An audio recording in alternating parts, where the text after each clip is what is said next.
All right, good morning and welcome to Butterflies and Dragons, Dragons and Butterflies, episode 2. Have a very fun, I love the way this thing is making my hair do. Having a freaking great discussion this morning. We got a bunch of really cool, exciting people to chat with, and all that stuff. It's early, so don't mind me. And without further ado, I'm going to bring everybody on the stage. But first, I have to make some sound effects.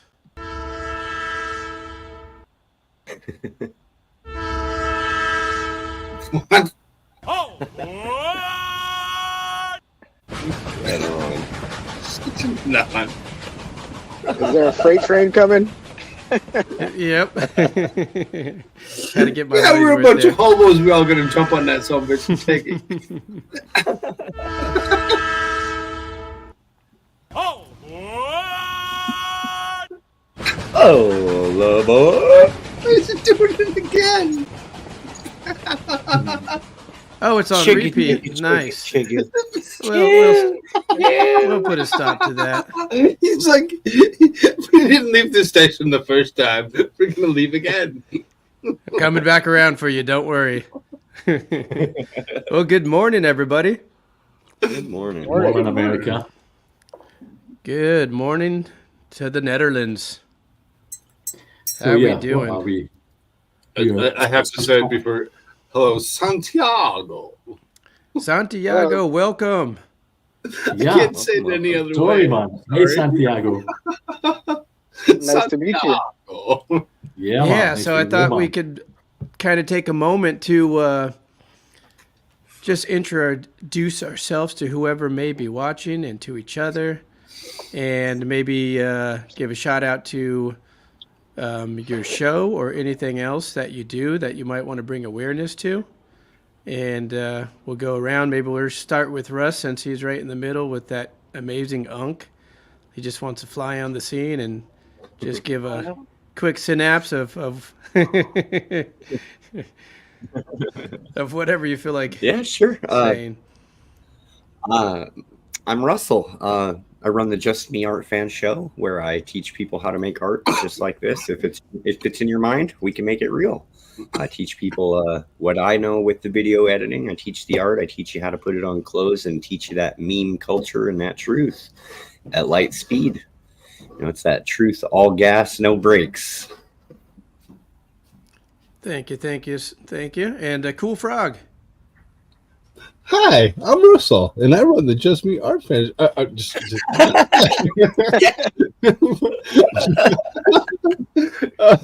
sorry. You guys are delirious.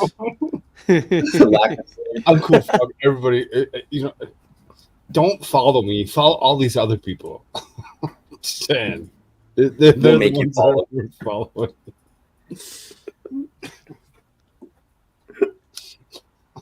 Awesome. And you got a show later this You got a show later this evening. Yes. Hi, I'm Frog, and I run Open Mic Live Show Friday night. Be there or be square. Yes, be square. Be square. I'm just kidding. All right. Oh, wait, and wait. That's Cool Frog over there. I see. Oh, yeah, no, that's me.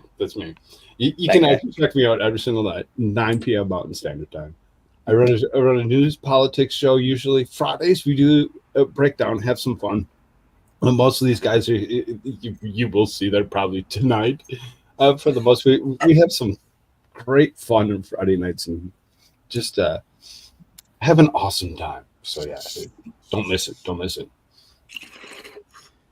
awesome. Click my name. And Santiago. Yeah, I'm Santi, as Kai just said, is my nickname or short name. So Santiago. I work a regular construction job by day, and by night I fight crime. I also facilitate sacred ceremonies. Do you go by Superman or Batman? Super dude.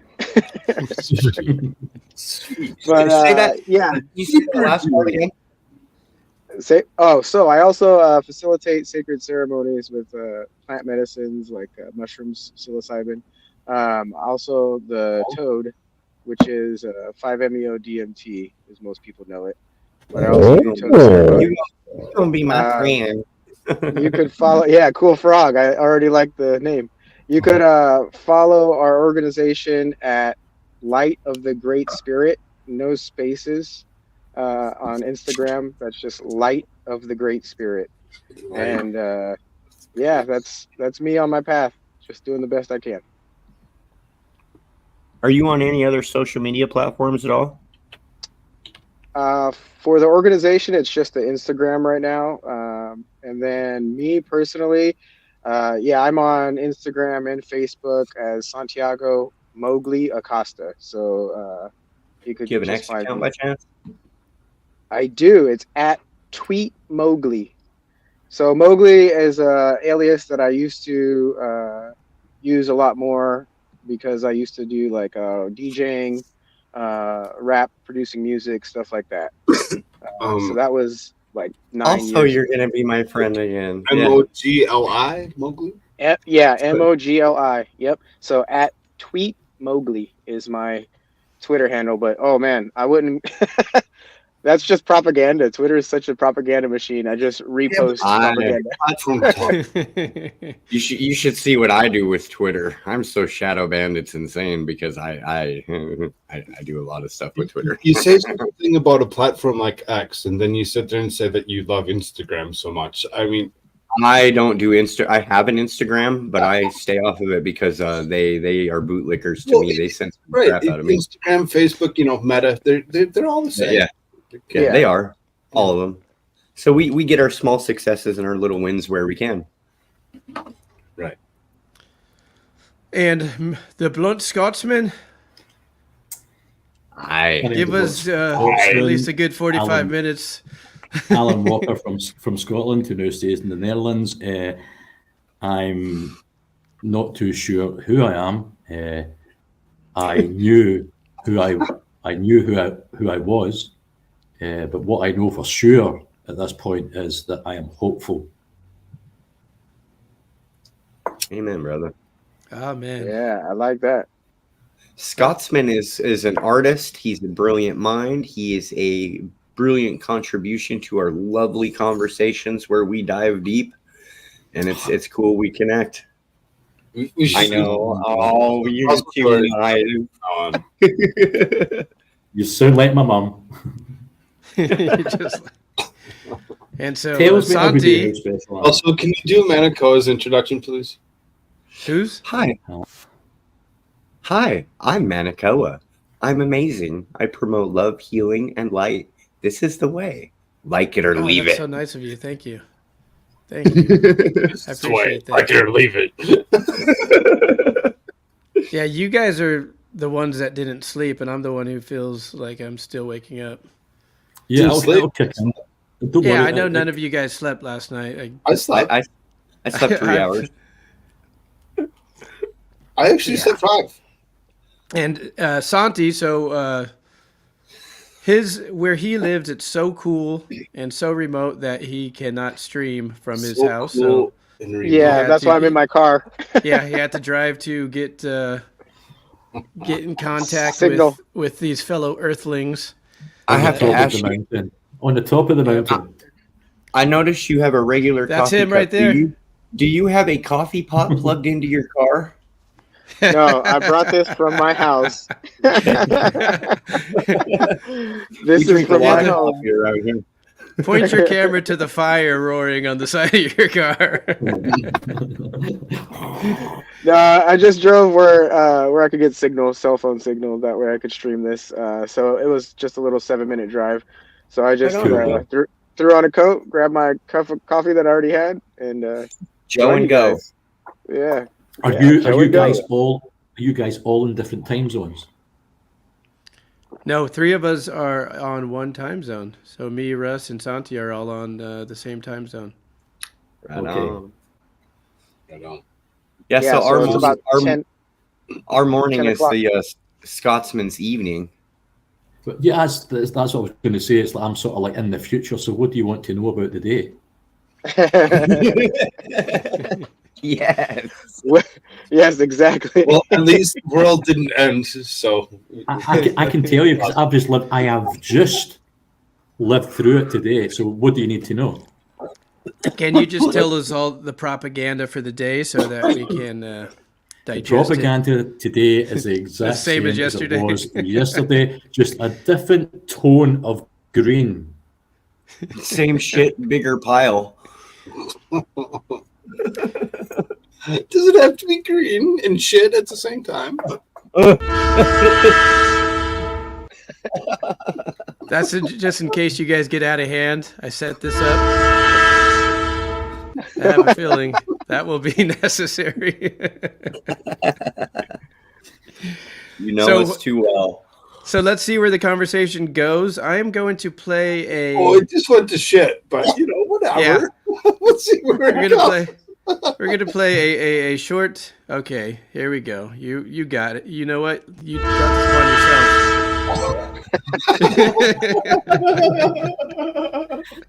You brought that upon yourself, my friend. I knew I was gonna have to use that. I mean, it literally went to shit. I mean, If you get 3 X's, we're gonna put you in the waiting room. In the jail timeout. Is it coming at once? So you know what? I was listening to the Blunt Scotsman's show this morning. Man, had a beautiful, beautiful little moment of Terrence McKenna. Had some beautiful things that I heard last night that I thought, that'd be nice to kind of incorporate.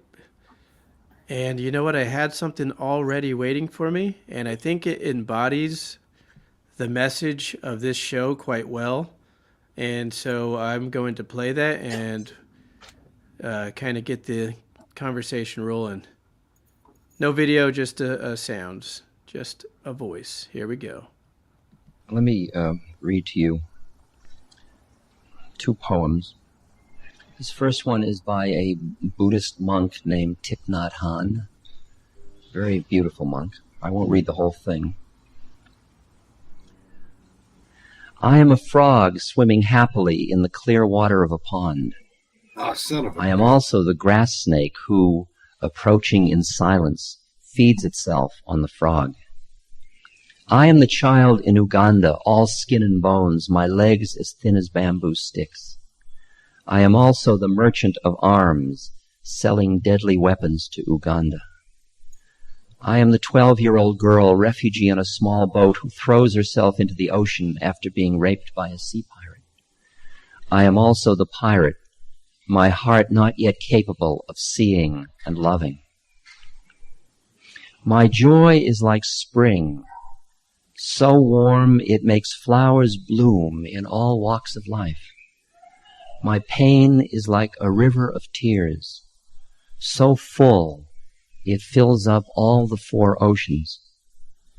Please call me by my correct names, so that I can hear at the same time all my cries and my laughs, so that I could see that my joy and pain are but one. Please call me by my correct names, so that I could become awake, so the door of my heart be left open, the door of compassion. You said that was Terrence McKenna, but that's actually Ram Dass. Yeah, that wasn't Terence McKenna. It was just. That's It was Ram just Dass. saying- Ram has no Dass. boundaries. Yeah, There's no other because- in love. There is us at one level, and at the deeper level, there is only Is it I. called? Here, I'll play the other one. We are merged in love.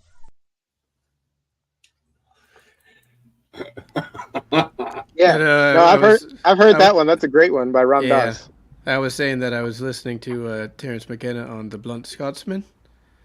And He was. had some Oh, motivation. I was listening to Ram Dass last night, and I heard something that I was like, ooh, I should play that.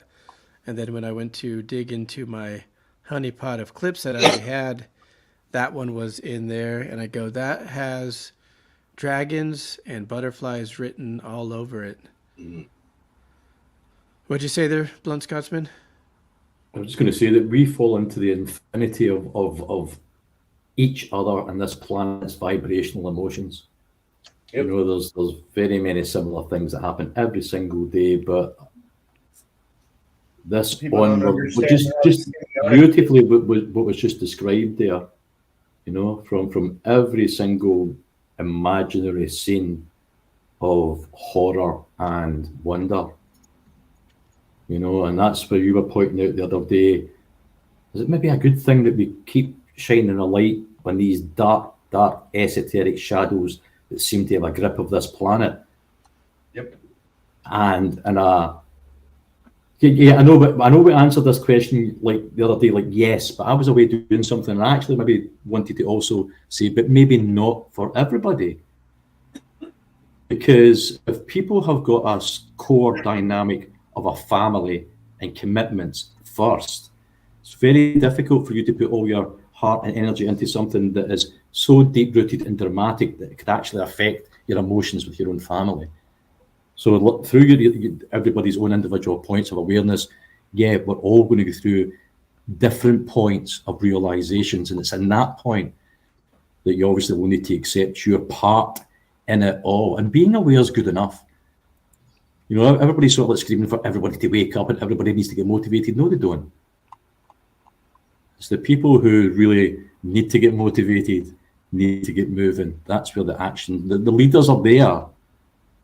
You know, they just haven't shown their faces yet. Yeah. Yeah, I'm glad that you That was a good way to put it. I like what Ram Dass was touching on, or what the quote was from. I forgot the Buddhist teacher that he quoted. I always mess up his name. Not Thick Knocked. Thick Knocked. Yeah, I'm not sure how to pronounce it either. But I know it points at something very obvious that we tend to try and not realize. So if we are one, or if there is a, let's say, benevolent creator, almighty creator, or if there is some sort of, I guess you could say, one source, then it's a fact that that one creator, one source, created both the good, the light, and the dark, the bad. And that's something that it's a little bit hard for us to fathom. But It's like that's it's what like I, it's like that's what there's I see 8 as billion pointing. Yeah. there's like 8 billion consciousnesses running around the planet, but nobody realizes, not, I'm not saying nobody, but only very few realize how symbiotic we all are with each other. So like the Yes. good and the bad. Yeah, and but just what Santiago was just saying there, also, without a doubt, brother, so being and to try and relate, it is so difficult to sort of like fathom. But you know something? There's certain energies I really do believe, I don't know yet, but I believe that are not meant to be worked out by us. I definitely think that we have a place. One of our unfortunate symptomatic psychological things is that we are inquisitive. By nature, we are creators, and that has led to this technological miracles and technological madness on both hands. So we shatter the laws of the illusion of physics. We are creative and bring things into a new light, which have not been done before. You know something? I get it and I see it. It's no use to me when there's children still dying of starvation and no water on this planet. Bingo. You know, it's I get it. It's there and it is being used. And there's lots of great things that technology is being used for. But there's this constant of splitting of conscience, to perpetuate the mundane stagnant instead of growing it, right? It's like so many things are like suppressed that could have been good, and it keeps us in a stagnant pattern in humanity.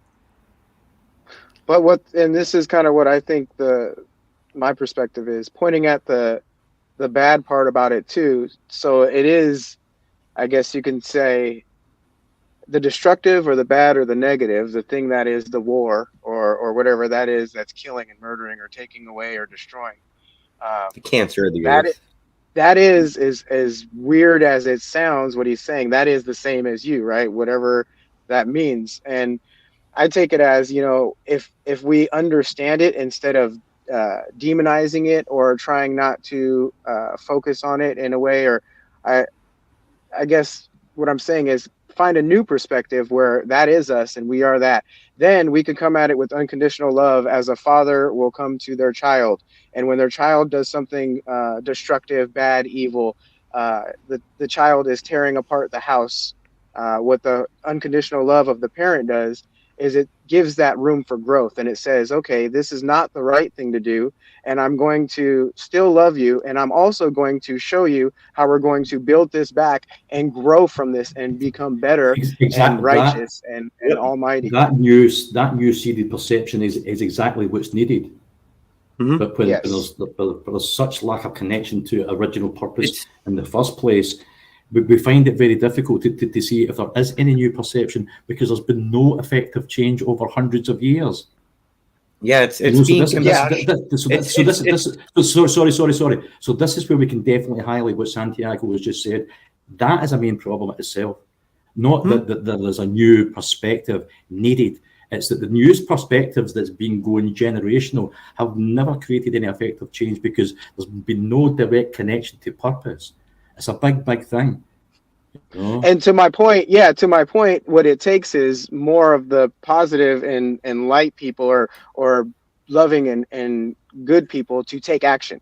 That is the next step, right? Seeing the perspective, seeing the awareness. Yeah, and then taking action and don't allow the bad or negative to become the bad or negative in the extent that it has become. Nip it in the bud, catch it quick. It's like me. I will find things that, you know, potentially are the negatives, and I will find a way in redirection to create things into a win-win. Perfect. Exactly. Yes.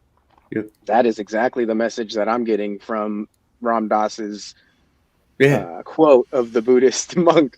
We need to know his name. and it's like you seem like you're on the same path in the ways that we are on. We are riding these waves of love and light because we want to be the change in the world that we choose to see, and we can't expect somebody else to do it for us. We are here in the now, literally creating what the future will be with our love and light. Yes, that is the beautiful part. Yes, I'm with you guys right there. Yeah, man. What is that Buddhist monk that he quoted? What is that name? Can you go back to the beginning? Nick Took. Thich Nhat Hanh. Sorry, Thich Nhat Hanh. Because I know that guy has a lot of good messages beautiful too. stuff. That's not, So, that's not the only good. I'll put his name. I'll post his name in a banner real quick. Another person that I listen to with a lot of good sayings and quotes is Alan Watts. I listen to Alan Watts' Chill Step all the time just because it's that good Chill Step vibe, but it covers A to B with all the philosophies, man, and it's just a lot of good stuff there. I know exactly what you're talking about. I've watched those videos. I was doing it a few years ago. I kind of stopped, but it's like music with the Alan Watts vocals over it, right? Is that what you're talking about? Yep. A lot of these speakers, like Alan Watt and Edgar Tolle and Dennis McKenna, these sort of speakers are basically challenging psychology and the foundations of what psychology have been built on. They're giving this extra depth and perception to it, and everybody knows the word pseudoscience, but everybody knows the word conspiracy theorist. It makes no difference in relative terms in this day and age because things can easily be checked out. There's a lot of transparency, but you look back in the roots of anything that has any sort of foundation these days. Yeah. And I think that quote kind of poses as a challenge to each of our own psyches. Oh yeah, little delay there.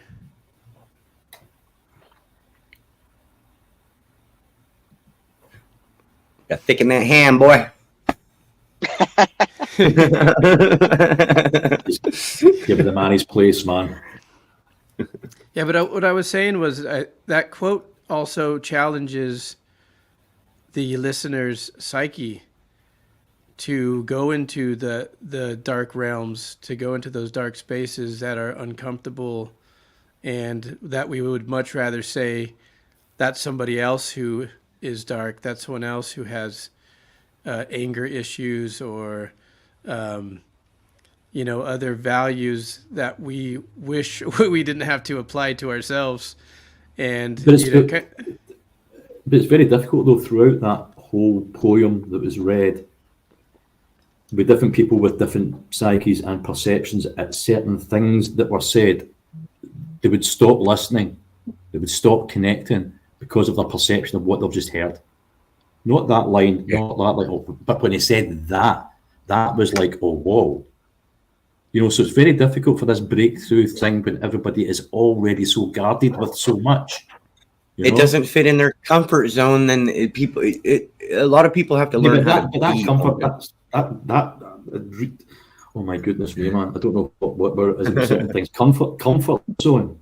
There's no such thing. It's your own jail that you build when you're building. I was just gonna say that.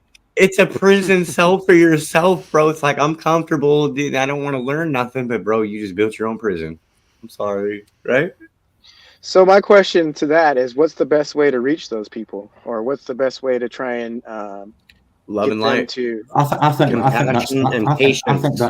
think that's a great question. Why do we think that's our job or what we should be doing?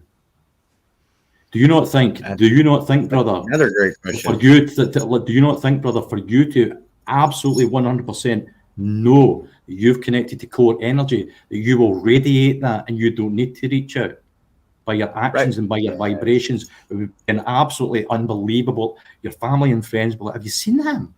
Have you seen him? What has he done? Is he working out? Is it a new job? Is it a new relationship? I don't know. You would know. But this thing of always thinking that we can project this thing out that is going to make a difference, where we are really, probably, honestly, still always working on ourselves. What do we think we're ever going to be able to complete with that? Because most people like ourselves in the light, trying to do this good work, by nature are empaths, and we do what we do, and we burn out. Every 2 to 3 months, we need to break down. We ghost ourselves, we ghost everybody, because we can't give anymore. Not saying we don't have any love in our life, but the actual vibration that we are trying to project, this healing, loving, connective attitude that we want to have a real effective change around the world, it's a massive thing that we are trying to do from no base, but genuine.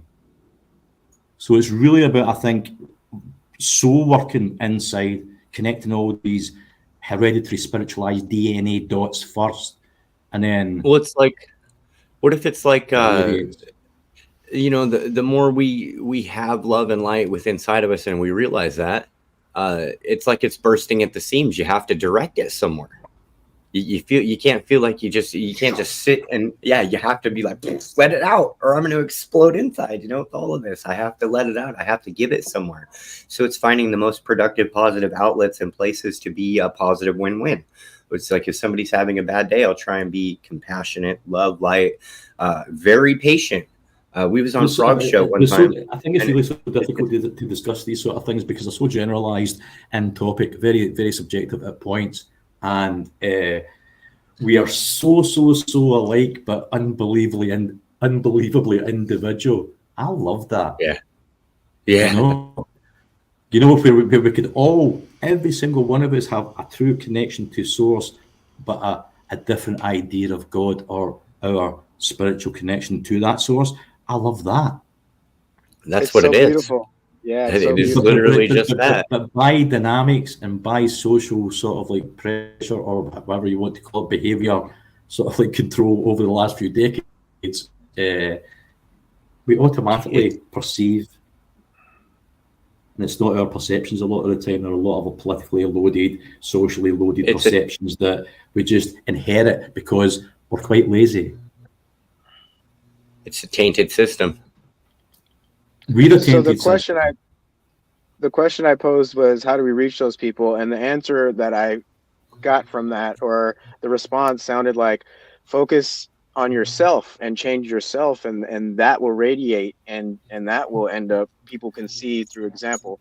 But my next question, I guess, the more specific. Oh no, go ahead. But the next question, the more specific question, is an individual question. So how did you or me, how did I get on the path that I'm on, where I see the perspective that I see, and I am, you know, on the love and light path, and I want to spread that? And that's kind of a good question. Maybe individually we could go around, but like, what was it that kind of reached you, or were you always, you know, from the day you were born, let's say, you know, intuitive to that? Perfectly put. So from the day you're born, and you start to grow up, you start to characterize. Where do you characterize from? Your family and your friends as you are young, who will be around about you. You'll see a family member who's maybe really aggressive. You'll see a family member who's really loving. You're juggling all these emotions. These are big bricks and boulders that you start to carry about, that starts to build your character.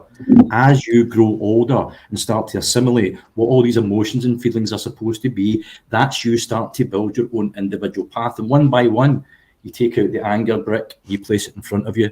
You take out the jealousy brick, you take out the happiness, the love. You take all these bricks out as you're going through your life. You start to build this path of self-understanding. And then one day, my friend, you go into that backpack. There's no bricks left. Do you know why? You understand that you are the path. We work these things out step by step as we go on all our own individual transitional points. We're all in different places in this amazing sort of like jigsaw, but that's what happens. You're like, oh, I've self-confidence. You tick all the boxes. You've made the path. You are the path, brother. It's like taking an inward look and cleaning house. It's like, for me, for myself, it was like, okay, I realize I've got a lot of things that I'm struggling with in my life, but there's no better time than now to put those on the forefront and deal with those issues and those issues and those issues, so that literally I can become the best version of myself. That way, in doing so, you know, it's like I'm armoring up with the Lord, you know, my creator, beyond bigger than me, so that I can be a light shining for other people. And then it's like in doing that, those are the things that bring me more joy, and just it makes me want to keep doing it and keep doing it. It's being the light for others through the darkness to show them that there is a way. Yeah. Can anybody? Oh, go ahead. With the previous question, it kind of brought to mind this experience that I had on Wednesday. And it was an experience that took place in a work environment. And there was a person that was highly upset and frustrated. And it was being projected onto a coworker of mine. And I walked kind of into this phone conversation of this coworker of mine being what I would call over the top compassionate. And as I sat and listened, I almost began to weep. And because it brought this deep awareness on this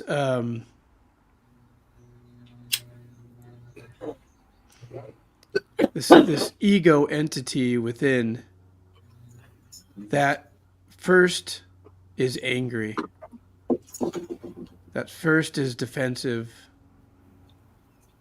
and it just was such a reflective moment on my own voice and how pathetic it can be.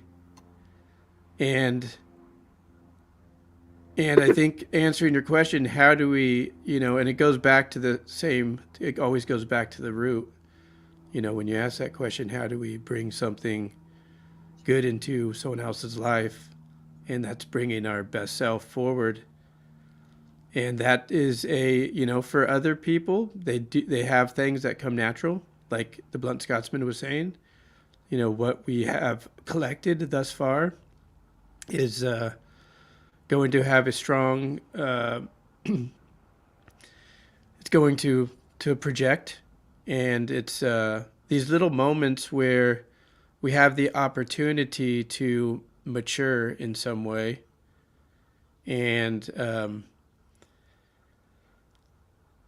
I think that's the challenge. I think that's the challenge of the question that you posed, the challenge of that poem that was read, and kind of the insight of the title of this particular kind of show, which is Butterflies and Dragons and Butterflies. Just kind of seeing these separate selves, however many we might be able to see. And I know that doesn't answer your question with direct clarity, but that's kind of where I felt was where I'm at. But that's quite beautiful also, and to go back to Santiago's question about what can we maybe do to help others and stuff like that. And yeah, I'm into the explanation that went into, but just as Manakoa was explaining there, this other message comes through me, and I feel these things, I don't know where they come from. It's a lot to do with sometimes our own individual spiritualized ego, Santiago. We've got all these physical and egos and lots of different things to work out in their own characters and stuff like that. But that spiritualized ego, I truly do understand that that's an hereditary thing that's probably ran through your family stream for many, many, many years. And that's why we continuously, it will not matter how bad we feel. It doesn't matter how ill I can get on a certain day. As soon as I hear that someone's not well, or as soon as I connect to something that's maybe bad that's happening on the planet, that's it. The empath kicks in. Yourself does not matter. And that's where this reverse spiritualized ego kicks in, because of course ourself does matter. And we should be listening. If you're ill, you need to get better. Not like, right, I'll be there in 10 minutes. We do it to ourselves, but it's a good learning lesson as we go. that only ever gets stronger working in these sort of dynamics. It's a beautiful question. Yeah, I'm into that. Cool Frog, you there? No, yeah, I'm here. Okay, cool. Yeah, I don't know if you want to Listening to all this wisdom, that's all. I had something I could kind of add to that. Like for me personally, it's I've realized in my life, love and compassion could almost combat any situation. If somebody's, they're projecting anger or hate or anything like that, when you can step into very deep levels of love, light, and compassion unconditionally, to where you're not combative, but you're very humbled. Brother, to where you can I stop you? Can I stop you, yeah. brother? You see, this is the way we talk. Like you've just said there, I've spoken like that for forever, my whole life. There's no such thing as unconditional love. True love, like the seed we were talking about earlier on, requires connection and commitment. That's what true purpose lights up your soul. Is understanding that there's nothing that's unconditional.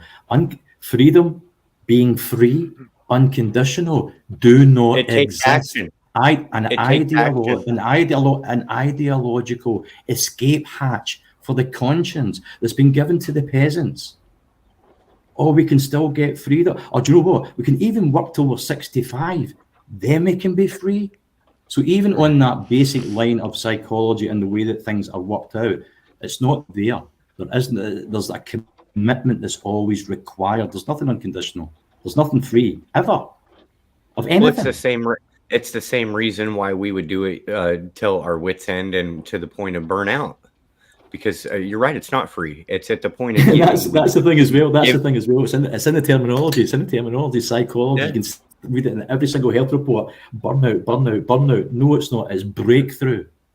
Yeah. When you get to that lowest point of your life, it's the light on in your life that you know that everything must change.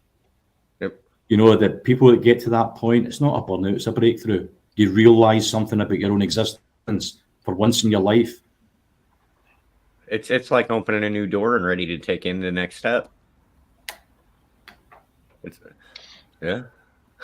So the more specific question I had too, if any of you guys have had any teachers or moments where it really shifted your consciousness or kind of like your awakening, has there, like Ram Dass is sharing a great teacher of his, right? And that's what he's valued, and that's where he's gained some knowledge, and I'm sure that has helped him expand and grow in a spiritual way and probably mentally. But if there's anybody that would like to share if they've had any individual specific teachers or moments or aha epiphanies where they could recall doing DMT once. There you go. That's my language. Woo-wee. Dude, and that's at that moment right there, I realized that every single vibrating molecule on this planet is so interconnected, even to the tree, to the air, to everything, dude, people to people. Like, people don't even get it. Through one singularity greater creator, bro. And no words can describe it. It's just a feeling in a moment. You can't describe it, dude. You can only come close to what your angle of perception is because it is so vast and infinite. All my breakthrough moments have been psychoactivated by psychoactive elements. I've tried almost every psychedelic element that you can get here in the West. I've even had some homegrown peyote at one point. I think I mentioned this. I think we talked about this in the last stream also. For me personally, without a doubt, this was my UFO moment when using psychedelics, that over the space of one day ended up taking 12 grams. And I had ended up sort of like, I took myself away to a forest in the Netherlands for 3 weeks, 4 weeks to finish with my pharmacology all the pharmaceuticals I was on for like 25 years. Found mushrooms, and this was my month, 40 days on mushrooms to get off of the pharmacology. And into about my 30th day, 31st or 32nd day, yeah, I decided not to microdose. I wanted to megadose. And I like to do that now and again. I like not to be in control. So, yeah, I did this, 12 grams, and I'm live streaming all the time. And on the live stream, someone had said to me, "Oh my God, look at your eyes." And I'm really finding it difficult to focus on chat or anything at that time anyway. So I'm sort of looking, get my glasses on and stuff and trying to read what people are saying. And I can see that people are saying, "Your eyes are totally black." And I was like, and I was trying to see on screen and I couldn't see. I said, "I'll be back in a minute." I went into the shower room and I put the little light on. And yeah, man, everything was really quite moving. And I was trying to focus in on my eyes and I couldn't properly focus. But what I was sort of like getting a feeling of, that the reason that I couldn't focus was this right hand side. And you know the sign. I did, not even thinking, brother, not even thinking, in this very high psychedelic activated state. I just put my hand over this eye to try and focus on one eye to see how black it was. If it was a second, it was a millisecond, it was an hour, I don't know. I've tried to explain this. It doesn't even make any sense to me now. I seen everything. Dude, I felt I seen everything. Everything. This is perfect. Dude, so the one time that I seen all the symbols, I seen all this thing that I see, the zero integrity to maximize profits. I seen growth, I seen death, I seen light, I seen dark. But it was like a million pictures all in a very short time. And it gave me quite a bit of a fright. I went off and I said, "Listen, I need to go close down the stream." Never mentioned to anybody. I've only really spoke about it here and a couple of times recently. Went into a hot bath, because I totally freaked out, because this wasn't the reason I was taking this medicine, and at that point I really didn't know what I was doing. I just knew that I wasn't going to stop. So that was a definite breakthrough moment for me, where I knew I didn't believe in anything any longer. I knew a thing, that we were ultra unbelievably connected to absolutely everything and responsible for it. That's our purpose. We're responsible for all this. Because people decide not to have responsibility and don't want to choose the purpose that connects to true soul and enlightenment, they have chosen a darker side that has no real purpose, zero integrity to maximize profits. And we all see it now. And it is very spiritual at the moment. Namaste. Beautiful. It was Beautiful. like a lightning bolt of information, like a download, right? It was like Matrix. That's what I said to someone one point. It was like that thing in the Matrix where it's like, I know Kung Fu. I've had those moments, yeah. But I've also had discussions with one of my sister's friends, who's a psychologist, and she said, "Do you think that the things everything that was flashing through your mind at that one specific time were all coming from the own depths of your own imagination?" And of course, the everything that I was seeing was maybe things that I've already seen, because I was speaking to AWR about it the other day, that sometimes I can be writing down some poetry and I can write a word in context in poetry that I don't even know the meaning of. And I'm like, what's this word I've wrote? And I'll go and look it up in the dictionary. It's in context also. But where did that word come from? I'm really not even knowing. But it must at some point have flashed through my brain and into a certain part where it can be recollected. You had a flash of the Akashic record when you vibrate high enough. It's like that ultra flash of all of it, like light speed. Boom! Yes, there it is. I get the Akashic records all the time, but still no lottery numbers. So right. I know, man. That's because the lottery's rigged. If you didn't know, so The lottery is Oh, very rigged. that's beautiful. It sounds like the altered states is what really did it for both of you guys. That's the same for me, honestly. There has been certain, I guess you could say, influences, people, but honestly, I always still had a little bit of doubt and questioned until I really went deep inward with, psychedelics and got into different altered states. I'm the same. That's what really shifted my perspective and really opened up my eyes and my third eye to see the truth, as I like to say. But yeah, that's a interesting thing that we have in common.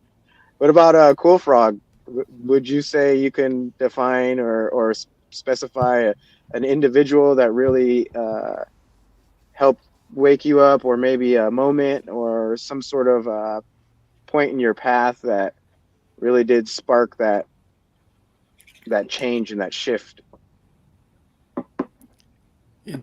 Cool Frog may be tending to Okay. tadpole at the moment because I heard some. Or do you want to share? Yeah. So very interesting. So how do we quote unquote transcend? Do we move past this veil of ego, and so that we see what I call our essential self? Yes, my insight came from sitting in ceremony and sitting with various intelligences. And what I would say,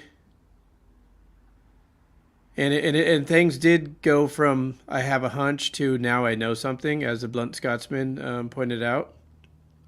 And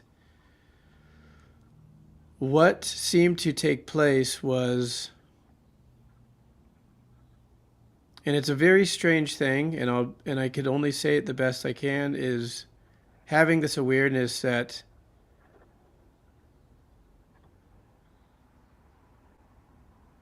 our actions, past, present, future,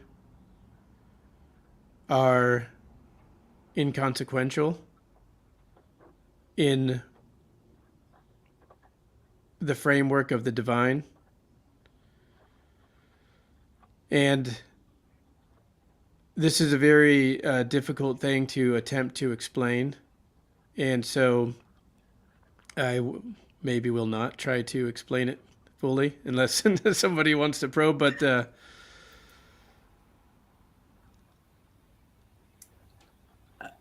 to understand that the connection is the key. The connection that's bound by love, which I believe is the creative force, is the key. And being able to experience that feeling, to me, changed everything.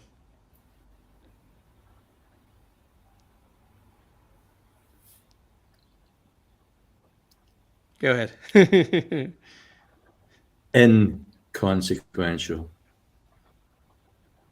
In consequence. The consequence of everything we do is resulted in action. Situational consequence, since reason has left the nest. You can make a fist with water where you can really try your best, but holding on while letting go will only go to show that we're no different than the rest. I'm so See, confused. it's like when you're saying that it's inconsequential to the greater things out there, possibly to what we do. I don't believe that. I believe that we are all God-like in that number one thing you said about love, what we are capable of doing. So yeah, I don't think we are as inconsequential as maybe it is made out to be also. Well, I could maybe almost elaborate, and I like this because me and the Blunt Scotsman. Hold up before you answer or try saying anything back to the Scotsman about that or whatever. I came back. I sat down as you were saying whatever it is that you were trying to say. Sorry, Yeah, good luck with that one. Long, drawn out pause really seriously confused the shit out of me. I'm like, what the hell did he? What are you? Huh? Well, that's what happens when you walk away from the movie, Cool Frog. Can you repeat yourself? Because I'm like seriously, I'm like I don't know what the hell he just said. What did you do? What were you trying to say? Let me try to repeat myself. So the question that Santiago had was, and we're going to be going back to you, Cool Frog. So okay, great. Were there moments in your life that you feel that you can point out where you had a significant breakthrough moment? Santiago, what was your question? Yeah, so first I questioned, how do we reach those people that we were talking about, right? Because we were saying there are people that don't quite see the perspective or don't quite get it. The veil hasn't been lifted, So I first questioned, how do we reach those people? We answered that. Then my question after that was, is there something that you can say specific to you that when you were reached, was there someone individual that influenced you? Was there a moment or an aha epiphany moment that changed you and really woke you up on a daily basis? Because almost every other person will actually affect the way you. But was there like that first? Anything. Was there like that first initial moment when you really were like, I'm done with these lies and now I know the truth? Was there any type of moment like that? Because my question first was, how do we reach people? And then, all right, so next is, how were you reached? Kind of how did it happen? See, and I think I kind of missed some of that too, or whatever, because I was dealing with some other things. So how do we reach other people with what kind of information? Like just any kind of information, like. Well, just the first part was the perspectives that we were sharing, and we kind of separated us versus them. So I elaborated on that. But who's us and who's them? Awakened and non-awakened, I would say, right? The people that to what situation? Okay, let's get specific. To the grand illusion of the bull. Yes, to this matrix, this veil, this I guess you could say this propaganda, this social grooming, this cold. Cool Frog. What woke you up to like be enticed to do like Project Paperclip? Like Russ, your microphone is so ridiculously low right now. Yeah, Russell, you sound ridiculous. No, I heard him though. I heard him though. So the thing is like so like you go back a few years ago and I was I know we try not He's going an Obama political. Guy. Yep. I was an Obama guy. I was one of those guys that did all that and believed in it and believed in the propaganda of the Democratic Party and everything that it was. And then all of a sudden, as I'm like, walk up to a ballot box, I couldn't do the Hillary Clinton thing. It was just like a big no. It was a big no. I'm like, I can't pull trigger on Hillary Clinton. I just can't vote for her. So I voted for the other guy. Well, I was with a lady at the time or whatever, and we lived like 4 blocks away from the polling station or whatever. So we walked up there as opposed to driving or whatever. We walk up.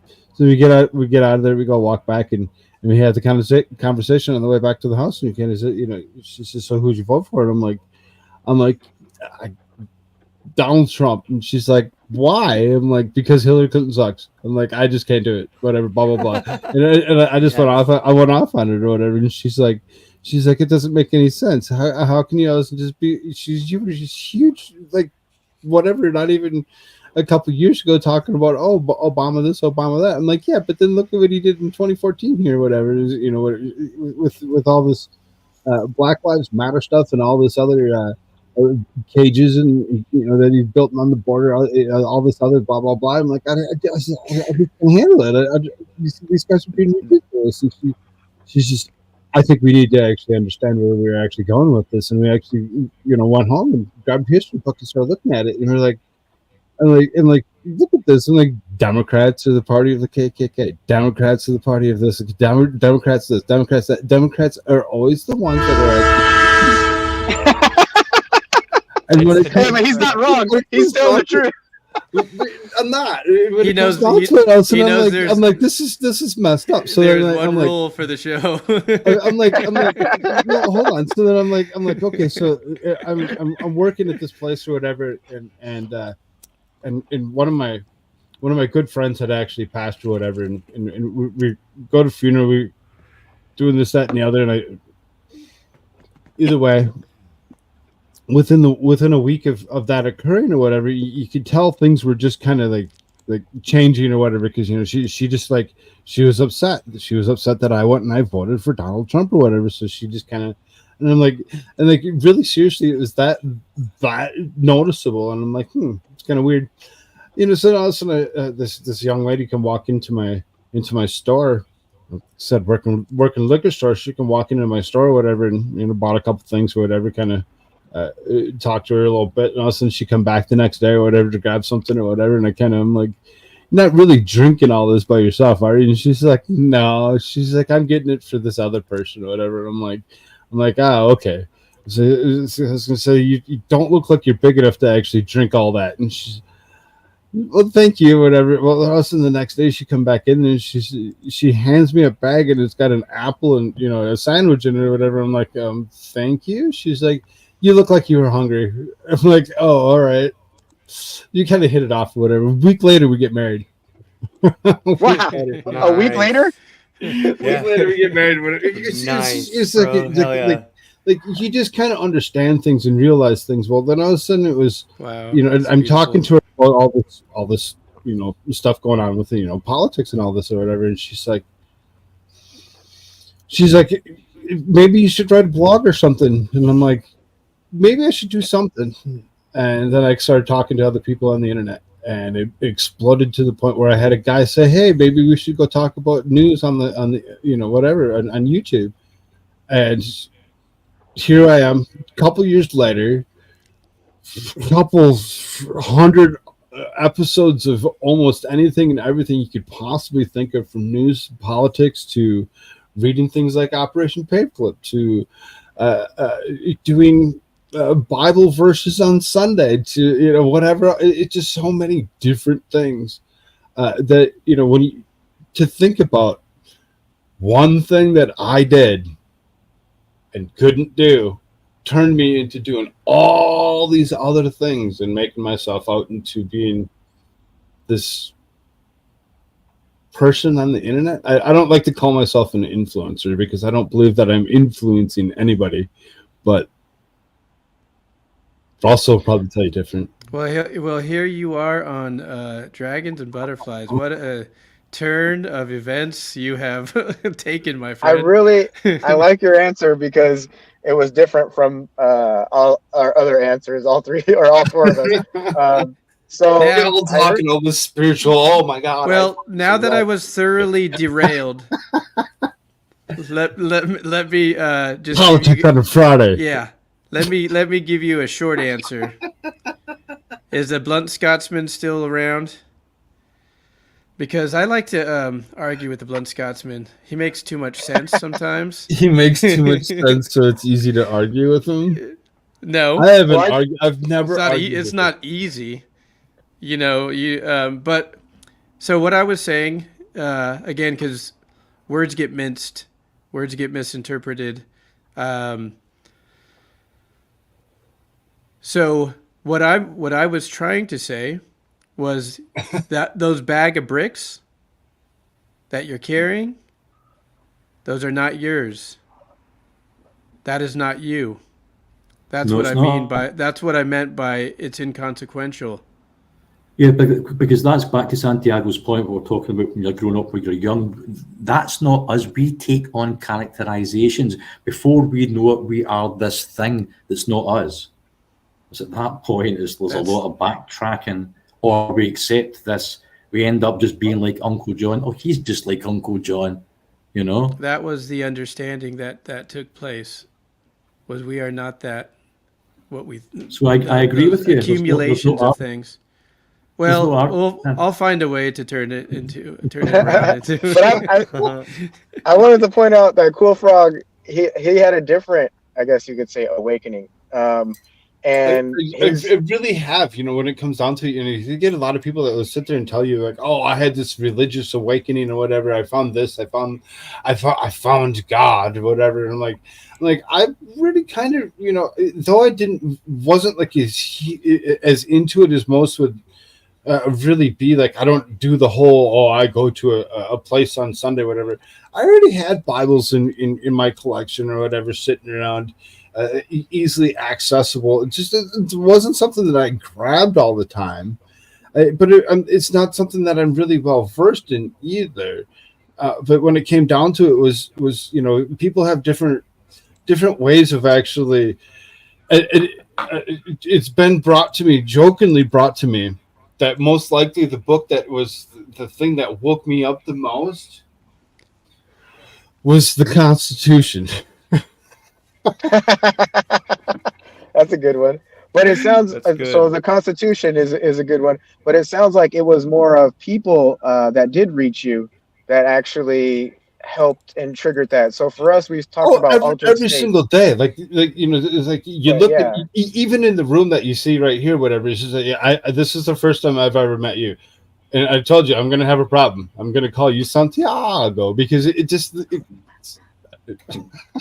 that's no problem. We're good. It's the way it comes off. But either way, it's like everybody kind of changes the way you are every single day. So now I've met somebody new today, and now it's quantum entanglement. Now I get to actually think about that. Hey, I got to meet somebody new. We had a great conversation, and now I get to reflect on that. And how is that going to actually change me into what happens tonight as I go into an open mic with these guys that I actually appreciate, that have already been around and doing all that. It's everybody affects somebody else. And what I found most fascinating, is you said it was Hillary Clinton that you couldn't vote for. So but this is a beautiful part, because it goes back to Ram Dass. Yeah. It goes back to Ram Dass. It was actually a bad person or a negative person that influenced you to dig deeper and really sparked a bit of your awakening. And then it was also your wife that helped you too. But it's just a fascinating fact. Yeah, that's the balance. That's the yin and the yang. In that process, there's a couple other things that were actually happening as I met my wife, because I wasn't really taking care of myself very well. I was doing things that human beings shouldn't do. And she really kind of took me away from that as well, as I was actually hanging out with the same guy for probably a good 30 some years that I have no longer talked to. I have not conversed with in any way, shape, or form, because we were doing things like math. Very, very unsafe, bad things. And I'm so glad that I actually stopped myself from doing such a thing yet one more time. I had, previously, stopped doing it, but because it was the same person, the same influencer that was super, super easily, it's like, yeah, sure, I'll do that again. It was super fun and easy to do because, literally everything in the store got done. Everything got put away. It was super, super clean, tidy. Everything was done properly. I didn't have to worry about any of it. But because of my situation with her, it actually took me away from that as well, where I was no longer doing the drugs that were bad for me, the cocaine, the meth. We were doing a lot of meth is really what it was coming down to. And that's an altered state in a negative way, you know what I mean? That's a different type of altered state. She took me from that as well. So that also took me It took me some time in the last few years to wean because I took myself away from it, like cold turkey. Took myself away from it. So then the bad side effect things or whatever that really you can still feel those urges, those needs, or whatever that you're just not fixing any longer. The triggers. Right, those triggers are very, very hard and difficult to actually overcome. To actually overcome the cognitive issues that come along with actually being so fried out from doing certain stupid, ridiculous things, wake up to all of that, and just the mind fuck, really, when it comes down to Bro, it. that was To think like about, me when wow, you really went through all of that, and you look at the next guy that's next to you that did all the same things, and there's no coming back. He has no teeth. Yeah, and he's were lucky. Bald. Hey. He's skinny as fuck. He's man. And I'm not talking like naturally bald. I'm talking because of the drugs bald. Dude, so it's no secret. I was a Ritalin kid, so I did meth a lot, man. And 12 years clean. I got sick of losing everything I had, losing the important things around me. I paid the ultimate cost for that, but I was a Ritalin kid, man. Meth was too I was easy, clean for 20 years before I fell off that train, and now it's been another 5. It's been 5 years clean. So, as far as that goes, dudes, and dude, truckloads of meth I used to smoke, dude, and I could go to sleep where everybody else would be spun fucking ducky roo.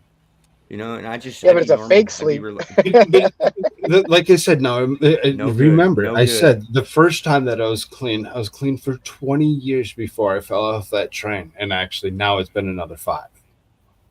20 years. I've got 12 years clean, but I fell off the train a few times too, where I was doing very well, just certain things. Mm-hmm. When I was strung out on meth, I used to draw by hand shit like this, and I quit drawing by hand because the same thing. It was triggers for meth for me for a lot of years. And only until recently I fell back in love with art because I didn't have to draw to do it. But, man. You came back full circle. That's a good way. I commend both of you guys for your strength.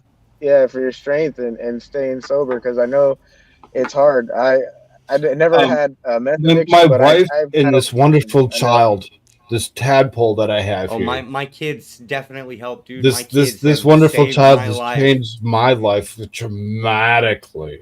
Holy man, because I have a couple other children. I have a 26-year-old son, and I have a 15-year-old daughter. All 3 of my children are by different women. For my oldest, he doesn't want anything to do with me. I raised him from the age of 8 until he was 18, but he want nothing to do with me. He hasn't talked to me in the last 6-7 years.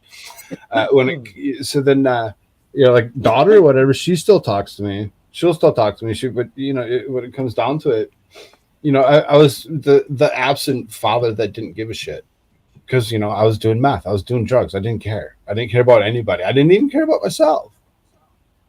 That was. Didn't even care about myself. Now all of a sudden, I have this wonderful child in Tadpole, and all of a sudden I'm like, oh, I have a child. I've been given another lease on life, for what it be, to actually try doing something better. That really, I think, it really helped weigh into a lot of these things that I continue to do, because I want him to actually see all the things that I'd actually done in the past or whatever, and be like, wow, my dad was actually a pretty cool dude. My dad actually was out on the internet doing all the things that, trying to get the awareness out to all the things that need to be, Not was, friend. Even then, in that future tense, when you tell him, he sees me do this. He sees me talk. So it's like if I sit in a Discord or whatever, and there's other people, I'm not as. It's dependent on who it is. I'm not as strict when it comes down to it, and I'll let him actually come sit next to me or whatever. So people have actually seen what he looks like or whatever, and they're just like, oh, that's your, there he is. He is. He's just a cute little boy or whatever. It's just like you want to protect him. You want to keep him off the internet. You don't want him to be seen or whatever by the world for what it is, because it's disgusting. Right. You're You're taking the time as a dad to instill those beautiful values, man, and you're a rock star for choosing into yourself.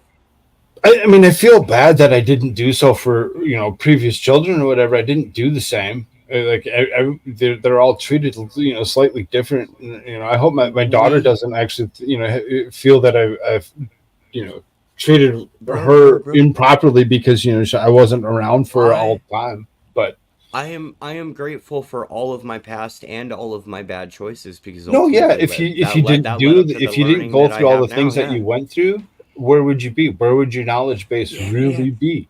You wouldn't have that knowledge. How would I know beating my head against a wall would hurt if I didn't beat my head against the wall a few times? And how would I know that? How would I know that if I actually did a couple whippets before I dropped a couple Dramamine, that I would trip balls for $2.99? I've never heard of that one. I've heard of some wild shit, but I've never heard of that one. When I was in high school, we used to do the Coricidin cough and cold shit, dude. You take like 5 of those and you'd be in a K-hole shit, dude. We used to do dumb shit. Sensei, do you know what a whippet is? Oh, for sure. Yeah. Okay. So yes. Do you know what Dramamine does? Yes. Motion sickness pills, right? Motion sickness pills, right? So I've never heard of that combination. So now imagine taking the whippet and getting that balloon ready or whatever, right? You go and you crack it, and you fills up that balloon. Go and you. Yeah, but while you're holding that, go and take a pop 2 Dramamine, and take a big drink of water, and then let that smoke come out. And as you sit there, because of the whippet, you start going wah wah wah wah. You feel that rubber band effect in your head or whatever. Yeah, I call it the reverb. It's like a reverb. Right. Yeah, it drops you back into the couch and you kind of sit there. Well, all of a sudden the Dramamine, because it's motion sickness pill, when you're not moving, causes you to actually get different effects. So then all of a sudden, because you're already going back into the couch or whatever, you start tripping. Everything starts flickering and flashing. You get all these different visuals for probably a good 45 minutes to an hour. Oh, God. Whippets are not that long normally. They're normally not that long. For about 45 minutes to an hour. And they're kind of dirty trips, though, because of what it is. It's not going to be this glorious, wonderful, oh, my God, this is like the best time or whatever. No, you're going to have a bad time if you're not okay with it. I would definitely categorize that as a negative altered state. I would say I'm more of the natural stuff. Who can go wrong? That had me thinking. Have you guys ever seen? There's YouTube videos on there that do different videos where you can focus on a focal point in like a psychedelic kind of video beta wave, and you look at it for like 2 or 3 minutes of the video, and then it says stop, and then you like look around you and focus on it, and it's all wavy. Like you're on fucking mushrooms without the mushrooms. Russell, yeah, Russell, are you on the roof? No, I'm on the back patio smoking. He climbed out the back patio. He's gonna dive off with the fire ladder. Well, I want to ask Cool Frog a question here. Uh-huh.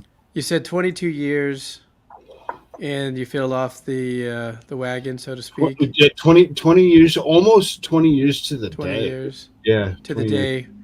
Years. Do you recall kind of what threw you off? What came into your life that?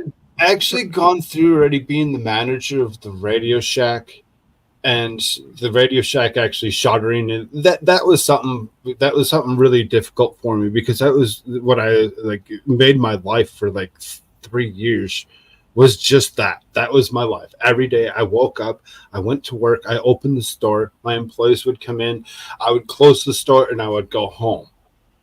It was my life. So there was this so catalyst of a difficult change. So then I needed to try finding something to do. So then, as opposed to just doing just anything random, I went ahead and I went and I hit up the guy that owned the liquor store, and I befriended him, and I actually got him to hire me and become the manager of the liquor store. So then, as I'm the manager of the liquor store and doing all the things that I needed to do for the liquor store, it just so happens to be that I realized that I didn't something I never actually thought of, but it's actually every single liquor store goes through the same thing, especially in a college town. Employees are cycled every 4 to 6 months. You're continuously rehiring new people. So to alleviate rehiring new people over and over and over again, I went and I hired a couple of my friends. I hired a couple of my friends. One of them particularly needed a job because he had just gone through the same thing. Working at the Radio Shack with me, he was actually working in another store, and it was about 30 miles away from me or whatever. But he had moved back to town, so I'm like, I'll give you a job. He's like, huh? I'm like, I'll give you a job. You want to make money? He's like, yeah. I'm like, all right.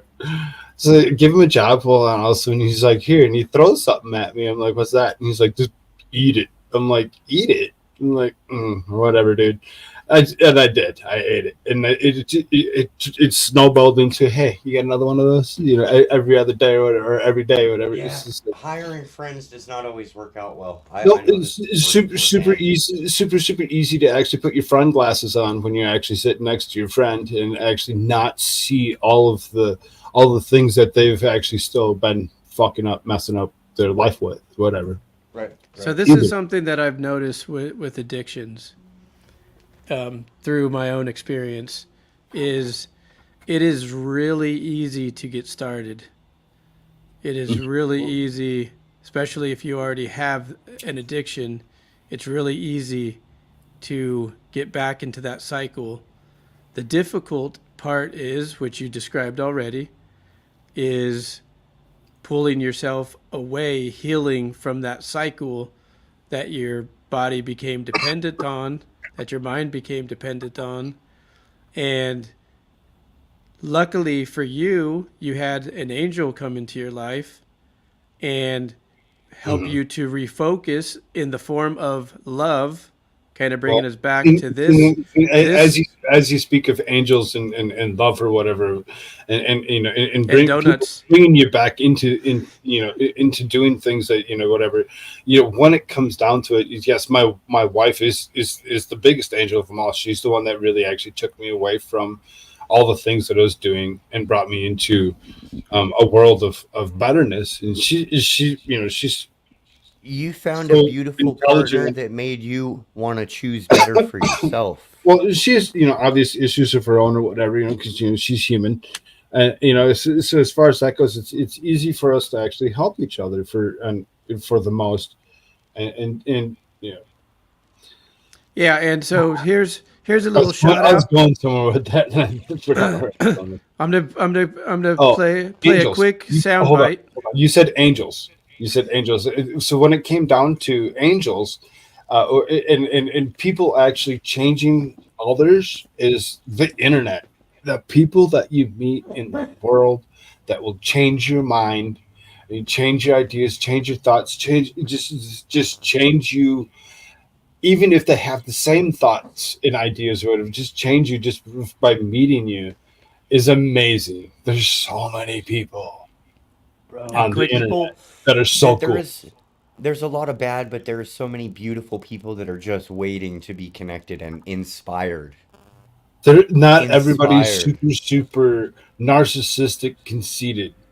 There are some. Right. And we don't have to focus on those. What we get to focus on is the love and light that we are. We get to connect with those Right. people so that we You're like, just oh, put out they want to be we that way. We can actually just be ourselves and continue well to. we can 100% of the time just be the embodiment of love and light in the now, so that in its ripple in the quantum field it will inspire everybody that it touches, because we're not focused on the black pill, the fear, the bad, the this. We're emulating beautiful love and light, of which the world will now see on the forefront as it is created in the now. And it creates a beautiful wave of love that just attracts other people to it and inspires other people. It moves other people. It's a very beautiful thing. It's quantum entanglement. be the You are embodiment of that absolutely love and correct. light. Before you play wanna that play soundbite, Chat, there's Oh, yeah, nobody go that ahead. wants to talk to us at all. Nobody has any questions. I know. I anything? was Let's, wondering that too. The chat's quiet. You should before also you play smash that that thumbs up soundbite, button at I wanted least. to bring up something. When when you when you responded, Mona Koa, I seen that, or I heard you say that two things stood out. Inconsequential, right? You were saying, it's no matter what we do, kind of, there is a divine plan. And the other thing that stood out to me in your response was the connection. You emphasized this connection. Um, so with the connection, it reminds me of the indigenous teachings of our relations.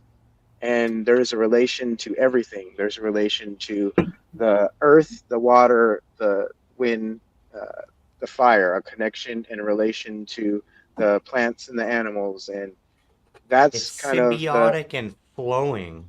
that's kind of the thing that stood out, is there is a relation and connection that we can learn and gain knowledge from everything, from the person next to us, or from the tree, or from even as simple as a rock, or even a car or a phone, even though that's an odd thing to say. But there is a relation that we can have with these things that we can learn and grow from.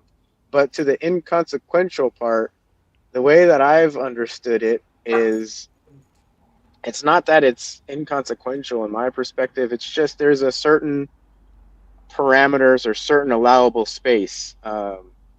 And what I mean by that is, I think about our bodies, so as above, so below. But in our bodies, there are a bunch of cells and a bunch of different living organisms and things that are doing whatever they want to do in our bodies. And it's not that they are inconsequential, but it is that there is a force greater than them pushing them or guiding them in a direction.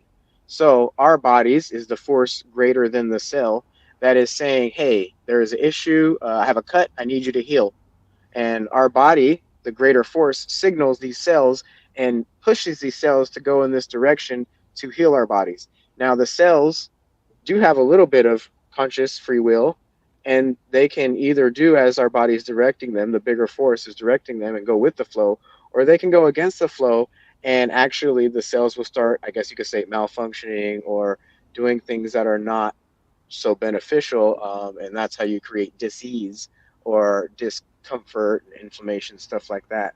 So I think it's not that it's inconsequential. We do have a certain amount of free will that either we have the choice to go with the flow of the universal consciousness or that divine plan, or we can go against it. But even if we go against it, the divine force will still persevere. And that's the way I understand it. And some of Yeah. the analogies I use is breath.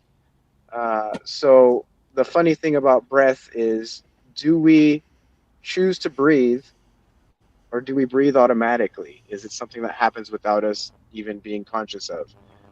And the answer is both, ironically. We can choose to breathe and purposefully hold our breath, or breathe hard, or change the way we breathe. But if we don't breathe, if we completely, disregard it, even in our sleep when we're not quote unquote conscious, our great force, the divine force, knows and Hmm. forces us to breathe. Hmm. So the breath It's is the the it's the perfect re, analogy. it's the reflex of our awareness part of our conscious and our subconscious. You've said that perfectly there, man. Yes. But that was just recapping some of the responses that you guys gave, and that's all I wanted to share. You can play your soundbite.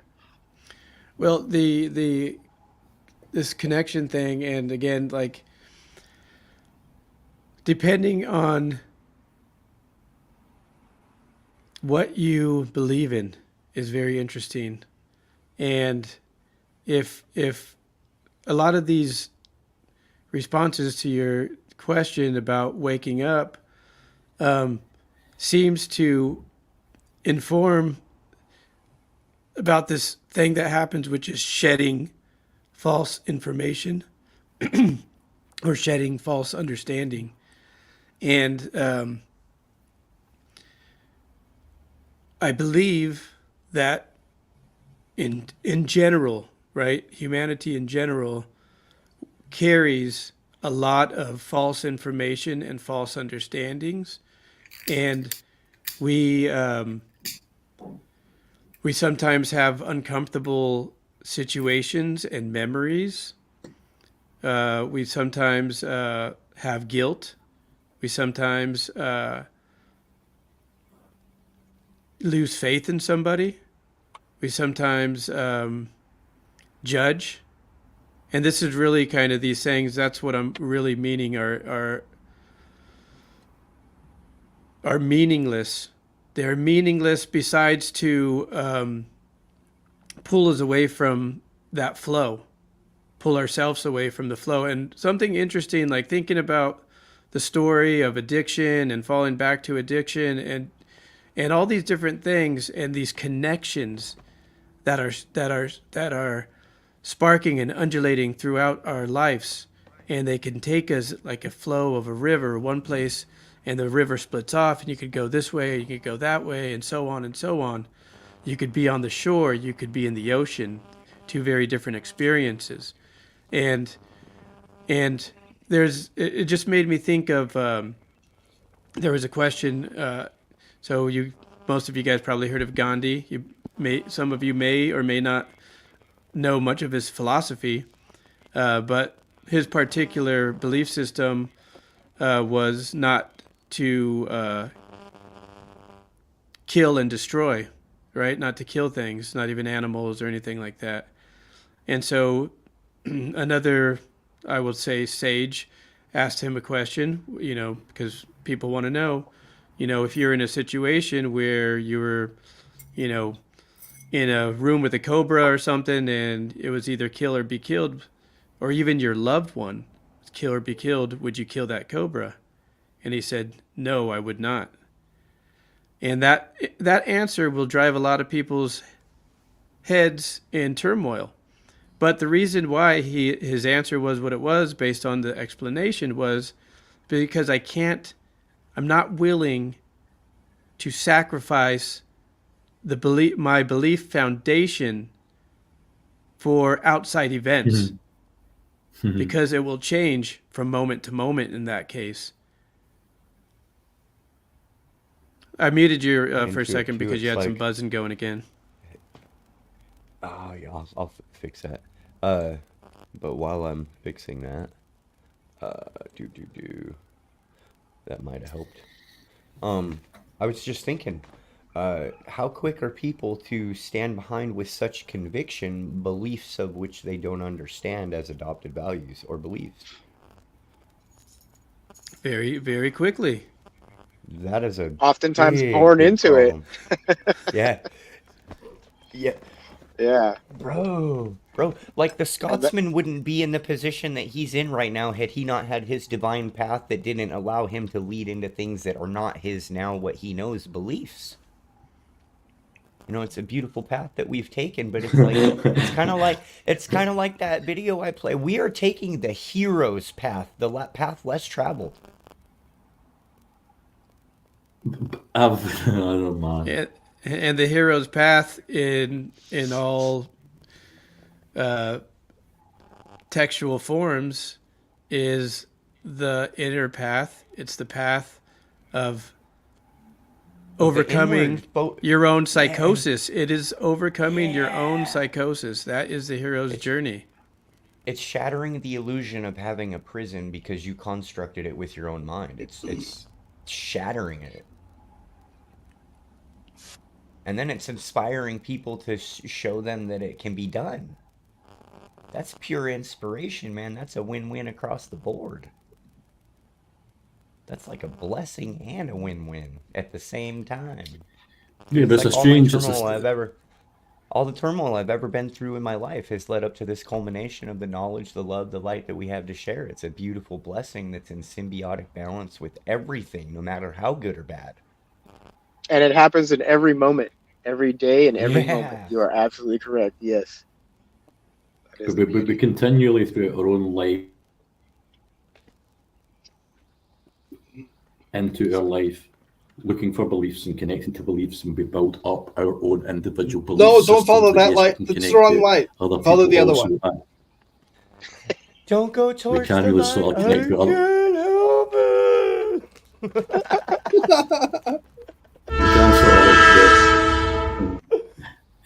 it. Go on many different sort of like belief paths and journeys.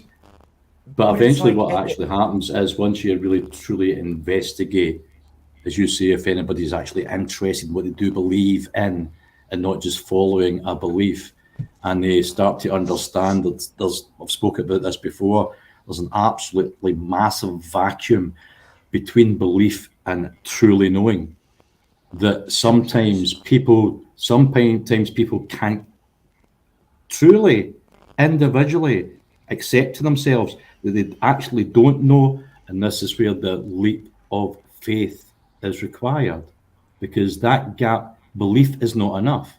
You ain't going to heaven if you just believe. You need to know. And this is all different. This is not just through Christian faith.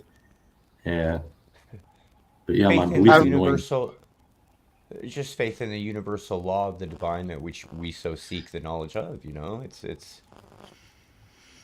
And I've heard it So said, many things. if it's a belief, then it must be false because you don't know. And if you know as a truth, then you wouldn't call it a belief. It would be knowledge. And that's a fun thing to play with too. You know, it's like, maybe the belief needs to change into knowing and knowledge, as you were just saying. Yeah. Well, I was just thinking this too. So But the thing, if you say that if you say to yourself individually, you're saying, well, you know what, I actually do know, but deep down you know that you don't. Well, that's different. This is but this is where like a righteous foundation comes into this self-righteous, egotistical, whatever that may ever be. It would manifest itself eventually. People see through that. I was just thinking this though. So here's what's crazy, and we're all on the same exact topic, which makes it even more brilliant, right? in finding our own path, which is unadopting the indoctrinations and the beliefs of what we would define as our own, as we walk our own journeys. Well, us all in this room together, look how amazingly singular and alike our beliefs, when you break them down to the core values of the cosmic, the knowledge, the esoteric, if you will. Why does it all look the same, even though we've taken our own paths away from all of the compartmentalized indoctrination that everybody's programmed to? When we shatter those illusions, we all are winding up at the exact same point. Yes, that's a good point. And that is the obvious. We are all pointing at the obvious, what we found through breaking out of the norms, right? I made a video years ago because I was seeing these patterns starting to coexist, where I made a video called Quantum Meets Buddha, where science was proven religion. Right? And there seems to be, with even geologists and now the astrologists that are watching the space weather and all these cataclysmic events that are now predicted into our Earth history, all these apocalyptic end of times scientists, biologists, cosmologists are all coming to this one transitional point of, hey, too late. It's gonna be like day late, buck short. We seen through all your bullshit, and here we are in love and life. I so love that. I so love that scene. Yeah. I so love that scene in 2012 where Woody Harrelson is standing on the mountain and he's still doing his radio show where all the meteors are coming in and Yellowstone's going up and down, man. And he's like, "This is it." Like, yeah, man, this is it, man. Yeah, this is dude, it. And that's what it fucking feels like, dude. So why be something that we are not? Why not just cut into our own problems at the core value and be your true divine self? Because everybody feels there's something coming to a climax or a tipping point. It's we've all felt it for a long time. So why wait till that shit happens to put yourself on the forefront of being? Because many people don't realize there is a true. Many people don't realize there is a true divine self. Right. I think the other part of it's laziness. And laziness, 100%. Yeah, I'm laziness, bro. I'm lazy. Just saying. I'm not gonna lie to you. I'm not gonna sugarcoat shit. You know, when it comes down to it, I believe a lot of it really comes down to laziness. Well, people just don't want to. Hold on. You should be called Blunt frog. but get Kind this, of Frog. orange So, tinted for a reason. Blunted frog. so Frog. Salty frog. So here's No, but you're there's correct though. You're totally correct. There's a lot of laziness involved. But you know something? It's like almost a sort of like forgive them. They do not know what they do, because over decades and decades, not just with the psychology, the drip effect, with the psychology, with the politicians and the social demographics that is around this planet, there's a massive effect on the psyche, on the chemicals of the brain, and also the food and everything else. So it is very understandable why that there is this massive, seemingly apathy of separation from why oneself. is this still being accepted? You know, why is this human race putting up with the way that this still is? Where all we would actually really have to do is stop it's paying even taxes. older. Yeah, and stand up and stand simple. up against the government and say no, say no more. And Dude, it's quite simple. It's quite simple fiscally. That as soon as you stop paying taxes, guess what? The governments actually can't pay their debtors, because most of the tax that we do pay is just actually going to pay debt over the coronavirus, where all work stopped and all these furlough monies had to be paid out. All the major governments were in a big panic and had to go to a meeting with the International Monetary Fund, and the International Monetary Fund says, "Hey, this is not a time to balance the books," and quantitatively eased every single government's debt by what you owe us, 800 billion. There's another 800. They print the money. It doesn't even matter, because they invented the monetary structure in the first place, which they subject to the people on every platform. We are the cash cows, brother. We are the cash cows that keeps this there.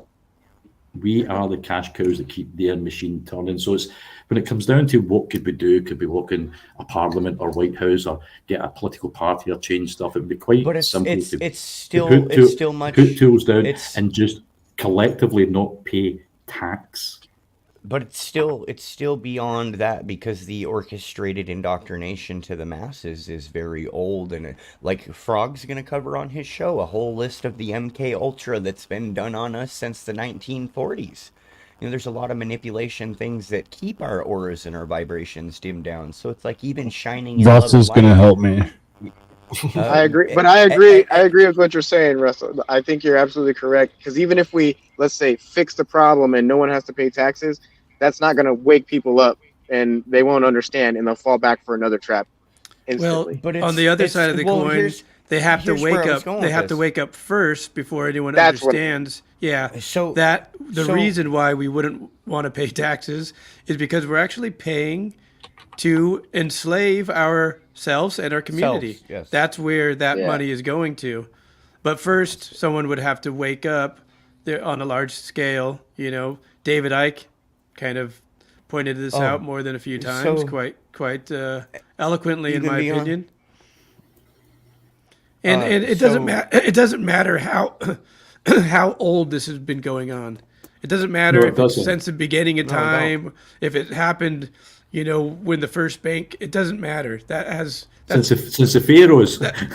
That's inconsequential information at this point. Yeah, since the pharaohs, beyond that, whether it's Aganaki or whatever, you know, it's here. There you go. And it's now, my friends.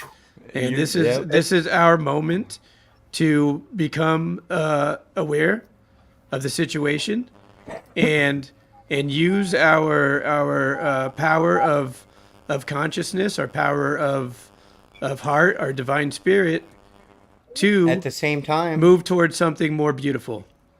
At the same time, though, it's like, why does things like primal rage and survival instinct exist inside of us too, alongside the benevolent love and light, bro? It's because at the same time we have to be a warrior spirit mindset, but have that balance of love and light. And it's like, I can be love and light, but I have to have that warrior spirit to be conscious enough to realize what's going on.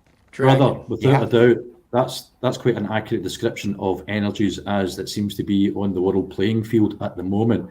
Has there ever seemed to be, for the common people, any true effective change? What I propose is we are going to need to go deeper into our consciousness to come up with an alternative, an alter native solution, something that actually has not been thought about before. Could we maybe just be in the origin of original and try and A get real to a divine seeded rooted? esoteric solution?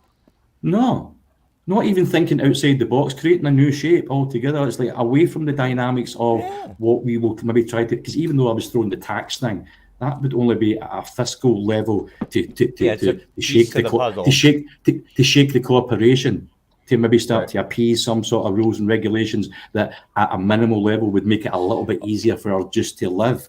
We would be Bro. quite happy with that as a Well, start. it's just like I was trying to teach myself how to set up web scrapers to teach other people how to set up web scrapers. Why? Because the people that have committed crimes against humanity, their protection laws don't even matter anymore if they are treasonous and should be executed, right?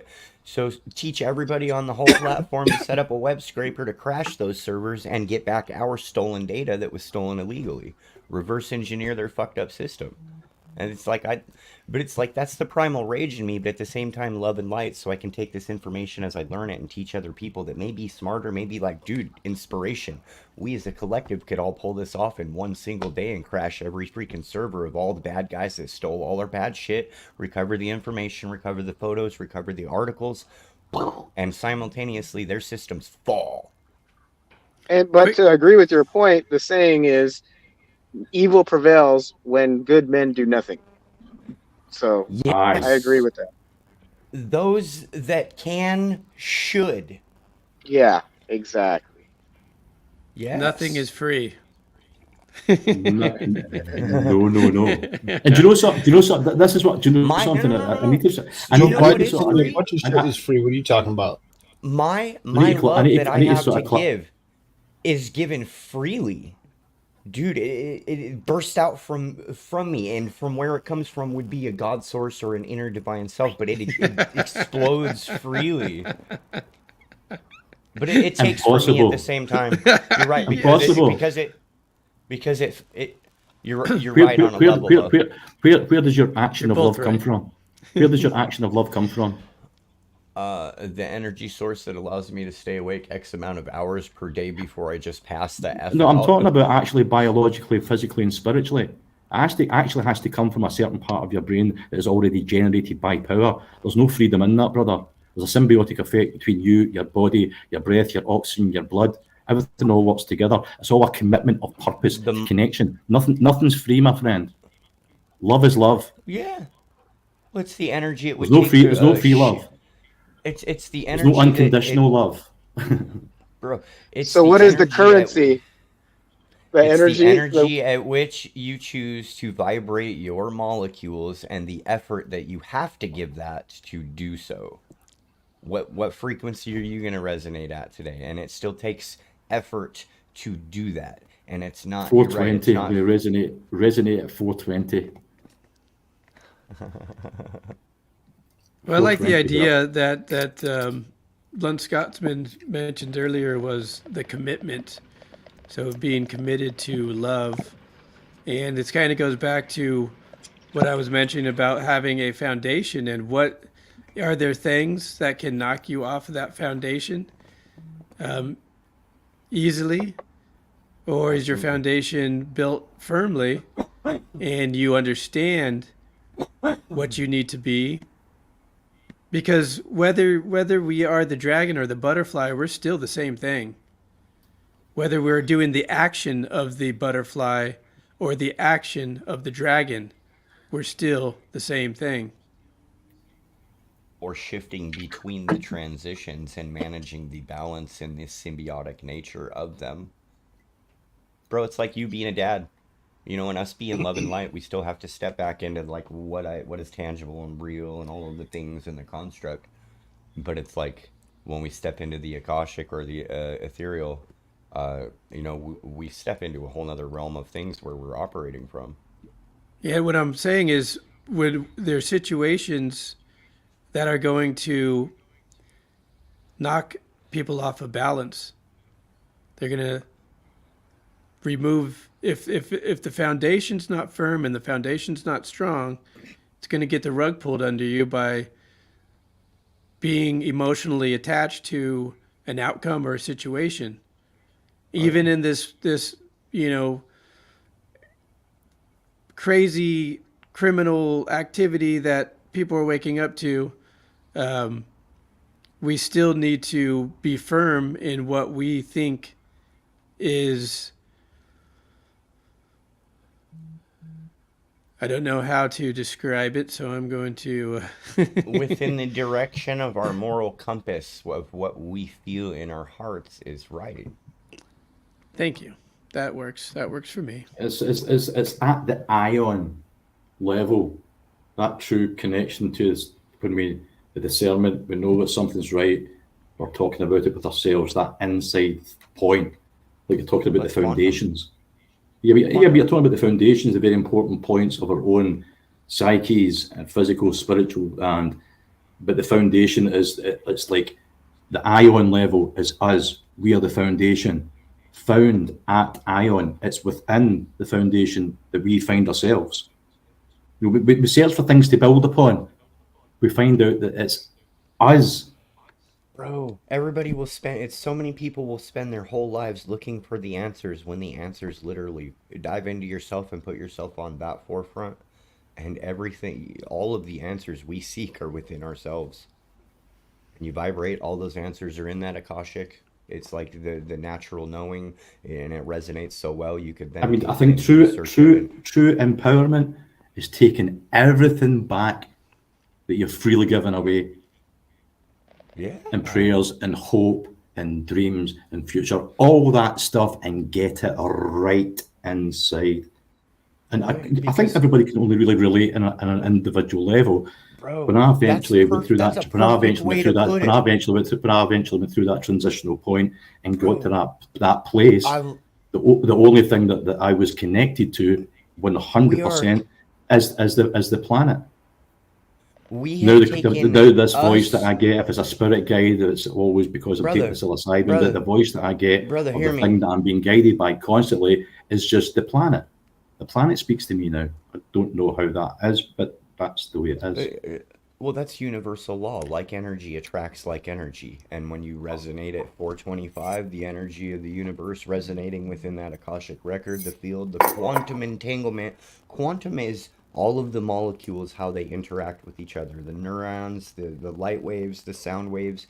It is all moving information. You think it flows. That flow, it will move through this wall. It will touch other people. My love, my light, it ripples out into the Akashic, into the universe. It's how it works. So, you know something really strange? I can easily say this at 59 years of age. You guys don't know me deeply and stuff like this, but this is an unbelievably broken physical body. I have never felt so strong and actively psychologically connected in my whole lifetime. I can easily say that. That at this age, when obviously this thing is supposed to be slowing down, for 7 years of consistent psilocybin use, it just catches stuff now. You're reading things for 2 or 3 times and it's in there. Someone's talking about a topic, you know it. It's like it's the neuroplasticity that happens when you take this molecule is proven. Psychology and neurology will tell you what happens when you are consistently using this in a medicinal dose. Yeah, you get more neurons to fire. Now, if your thought patterns and mindset are guided towards spirituality, finding balance and hope and connectivity, that's the part of the brain that will enhance. Hello.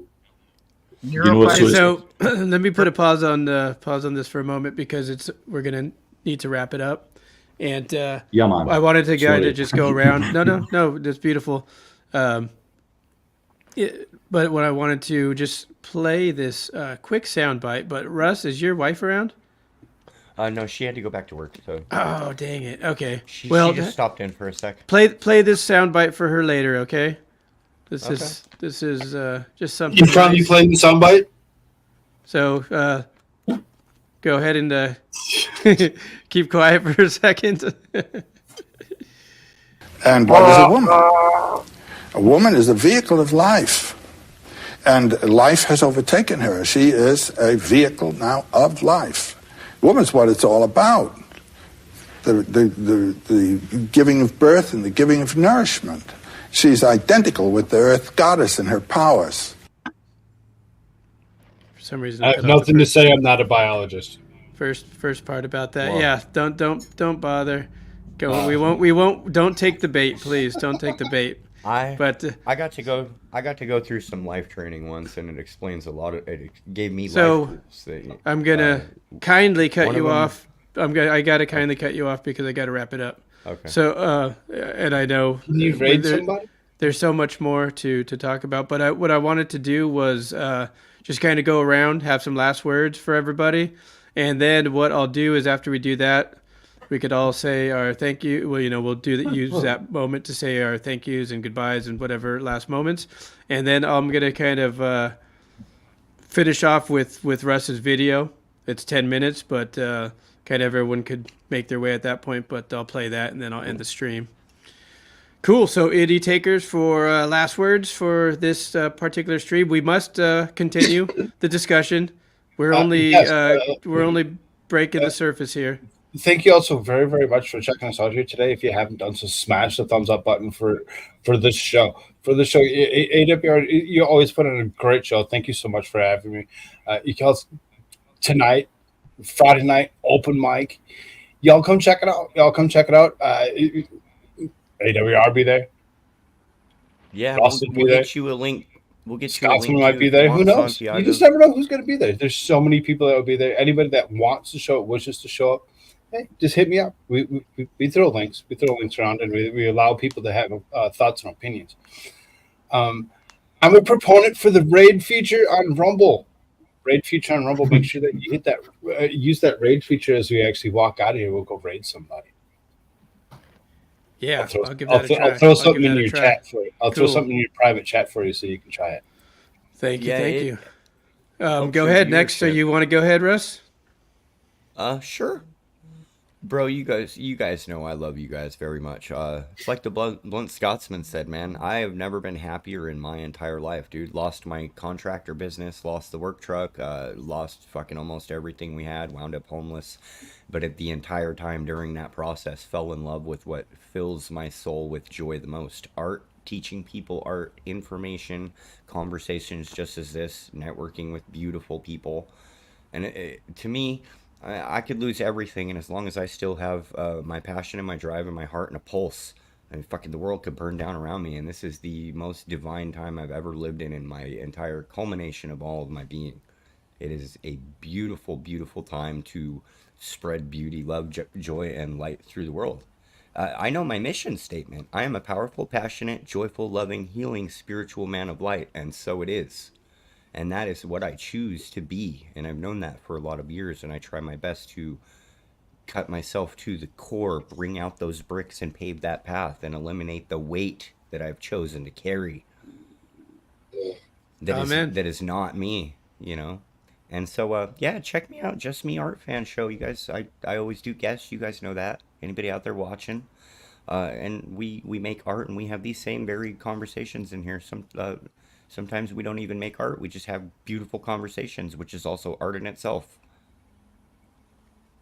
Oh, and Santiago lost sound there. Go out and come back in. Maybe the microphone still works. Let's see. Yeah, end up refreshing and coming back in. Cool. You want to go ahead, Scotsman? Whoa, I just Yeah, man. You. Whoa. Whoa. Oh, yeah, echo. Echo. Bring it out like a trip. It's echo. Echo. Check 1, 2, Check. 3, 4, 5, 5. Are we echoing? Check. Oh, you're Oh, echoing. wow. Wow. Yeah.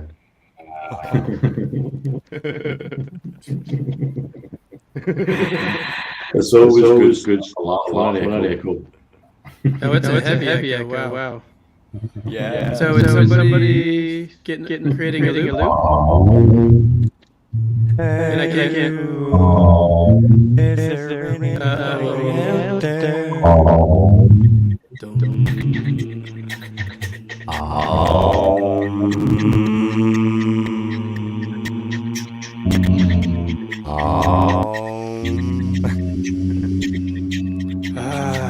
Is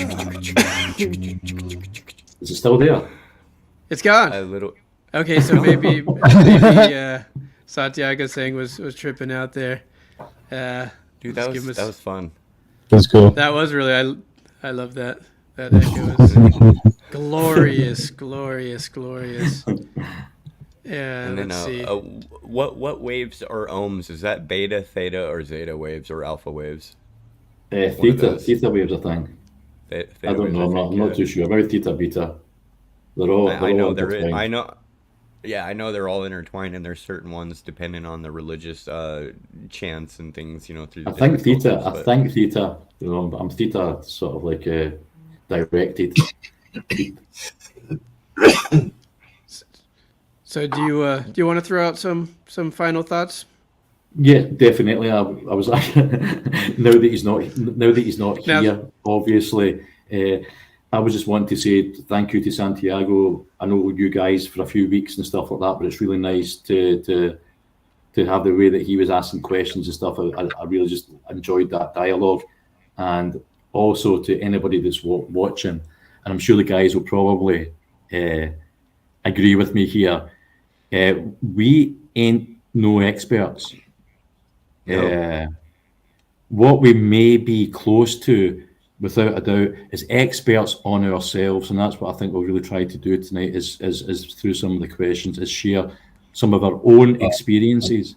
I'll let him And- speak for himself, but And without a doubt, it's like we ain't on here like promoting drug use.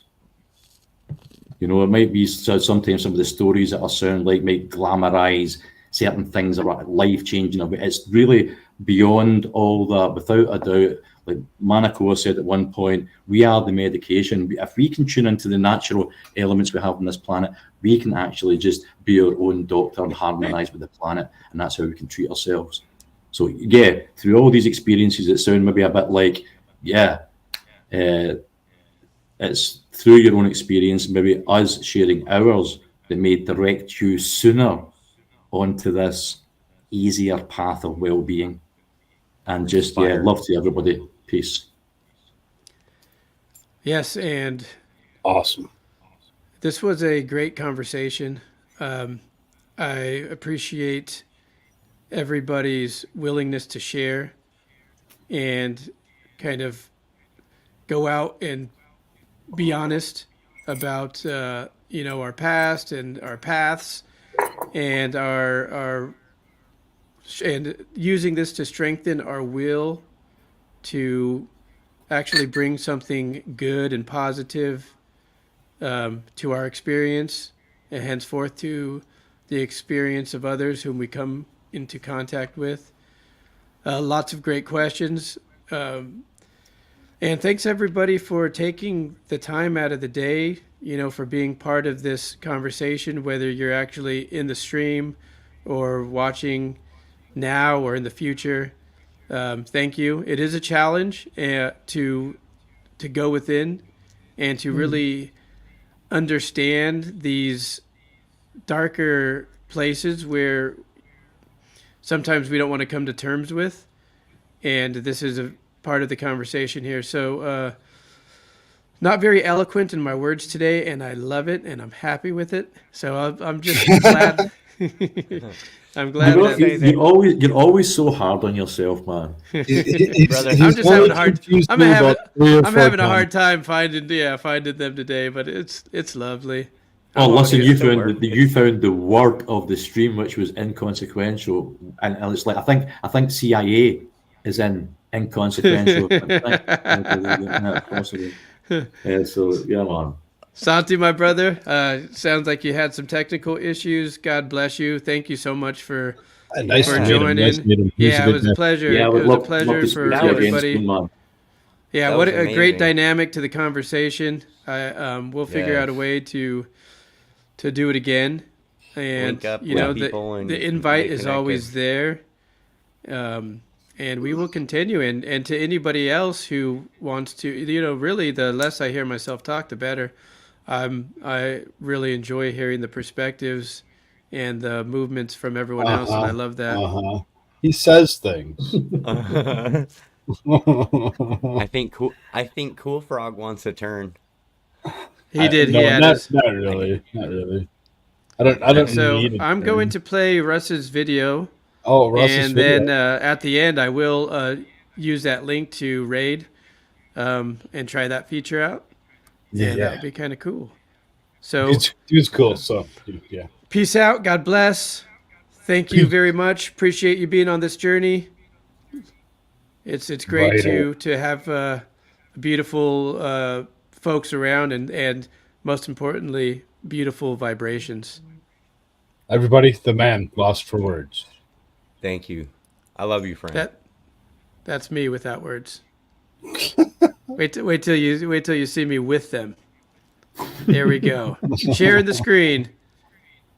Later. Thank you for this video, brother. You're welcome.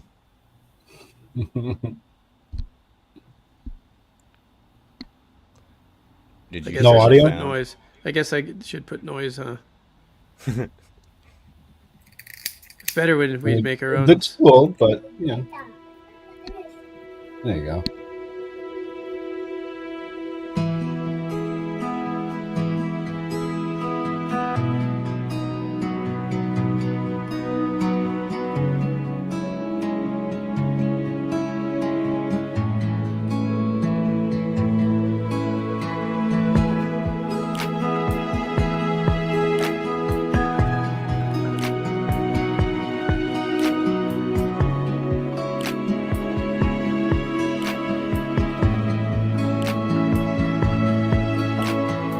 Love y'all so much.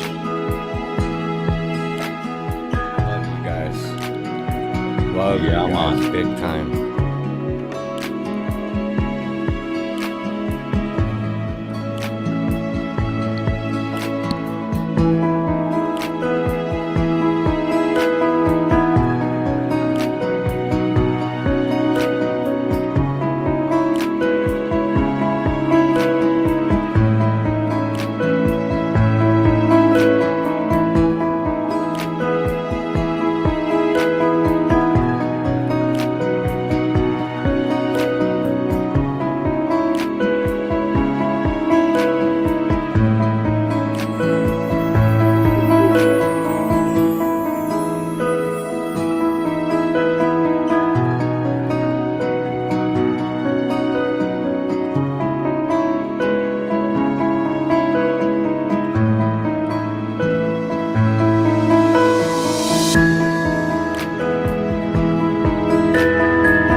Plus video.